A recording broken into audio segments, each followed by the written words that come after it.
ओम शांति। आज है ना, सूरज भाई जी के क्लास के थोड़े से मैं पॉइंट्स शेयर कर रही हूँ आपके साथ, और एक छोटा सा लास्ट में एक मेडिटेशन भी करेंगे, क्योंकि इसको करने सुनने के बाद, भाई जी की क्लास सुनने के बाद और मेडिटेशन करने के बाद मुझे बहुत अच्छा फील हो रहा था। तो मुझे लगा कि भाई ये थोड़ा सा आप लोग के साथ भी मैं शेयर कर दूँ। तो जैसे हमें बताते हैं भाई जी कि भाई जब आत्मा धरती पर उतरी तो वो पूरी 16 कला संपूर्ण थी। तो 16 कला का अर्थ बताया कि जो आत्मा है ना, पूर्ण रूप से पावरफुल थी, मतलब बैटरी पूरी 100% चार्ज थी। मतलब आत्मा की जो पावर थी वो उस टाइम पूरी थी जब हम धरती पे उतरे। तो धीरे धीरे क्या हुआ, हमने जैसे जन्म लिए तो धीरे धीरे क्या हुआ, हमारी शक्तियाँ यूज़ होनी शुरू होगी, और यूज़ होने के बाद वो घटती शुरू होगी, और अंत में आके क्या हुआ, सिर्फ 5 से 7% बैटरी, वो आत्मा की जो पावर थी वो बच गई। फिर इस आत्मा से ही जो हमारा सारा सारा शरीर चलता है। जब आत्मा की बैटरी ख़त्म होगी तो वो कैसे इस शरीर को चलाएगी। आज तभी तो शरीर में इतनी गड़बड़ हो रही है, बहुत सारी बीमारियां आ रही हैं, और डॉक्टर भी इस चीज़ को समझ नहीं पा रहे हैं कि हमारी जो आत्मा है वो भी पावर कम हो गई है, निर्बल हो गई है। तो निर्बल हो गई है, शक्ति कम कम हो गई है, तो कैसे इस शरीर को चला सकेगी वो। तो उसमें चलाने की क्षमता ही नहीं है। तो फिर क्या हुआ, फिर बाबा आए, और बाबा ने क्या किया, पहले जो बिल्कुल हमारी शक्तियाँ बिल्कुल ख़त्म हो गई थी ना, तो बाबा ने हमें थोड़ी सी शक्ति दी कि भाई बच्चों को चलो संभले तो बच्चा। और जैसे बाबा बोलता है कि माया से तुम्हारी युद्ध है, तो माया से तो हम तभी लड़ेंगे ना, कुछ हम खुद अपने आप संभलेंगे, तभी हम माया से थोड़े जीतेंगे या उसका साहस करेंगे उसका सामना करने का। तो बाबा ने हमें थोड़ी शक्तियाँ दी, और कैसे दी, हमारे सर पे हाथ रखा, हमें अपनी गोदी में लिया, अपना आशीर्वाद दिया। तो ऐसे बाबा हमें अपनी शक्तियाँ भरी बाबा ने।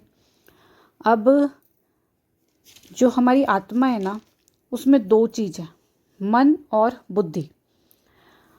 इसमें जो शक्ति है वो किस में रहती है, मन में है या बुद्धि में। तो जो शक्तियाँ रहती हैं वो मन में रहती है, कहते हैं ना पावर ऑफ थॉट्स। और बुद्धि में क्या होता है, बुद्धि में रहती है हमारी विवेक शक्ति। जैसे बच्चे पढ़ते हैं तो वो ज्ञान सुनते हैं, ऐसे नॉलेज लेते हैं पढ़ाई से, तो वो कहाँ जाता है, वो बुद्धि में जाता है। बुद्धि में ही हमारे देवीय गुण धारण होते हैं, जो हमारे वरदान बाबा देते हैं वो भी हमारी बुद्धि में ही सारे धारण होते हैं। अब बुद्धि हमारा क्या है, तीसरा नेत्र। अब बाबा ने हमें तीसरा नेत्र कौन सा दिया है, ज्ञान का तीसरा नेत्र अब हमें बाबा ने प्रदान किया है। और बाबा एक बहुत ज़रूरी बात बताते हैं कि इस बुद्धि है ना, ये जो तुम्हारी बुद्धि है वो पारस बुद्धि या दिव्य बुद्धि कब बनेगी, अगर हम उसमें गंदगी डालेंगे ना। गंदगी मतलब तेरा मेरा, उसका सुना उसका बोला, पड़ोसियों की बातें, तो मतलब ये सब चीज़ क्या है, व्यर्थ है।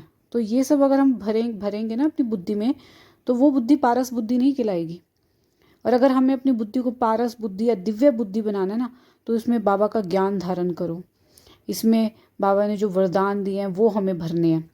और अगर हमने इसमें गंदगी भरी ना, तो हमें कुछ भी दिखाई नहीं देगा। मतलब ना तो हमें सूक्ष्म वतन दिखाई देगा, ना हमें परम धाम दिखाई देगा।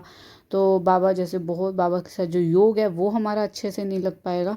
तो हमें अपनी बुद्धि को दिव्य बुद्धि बनाना है। तो हमें इसमें अच्छी चीज़ें ही भरनी है, अच्छी अच्छी चीज़ें भरनी है, तो ये हमारी बुद्धि है ना, दिव्य बुद्धि बन जाएगी। और इसमें एक छोटा सा मेडिटेशन हम करेंगे। एक बार बिल्कुल सीधे हम बैठ जाएंगे और बाबा को याद करेंगे, और ये इमेजिन करेंगे कि बाप दादा मेरे सामने आ गए हैं।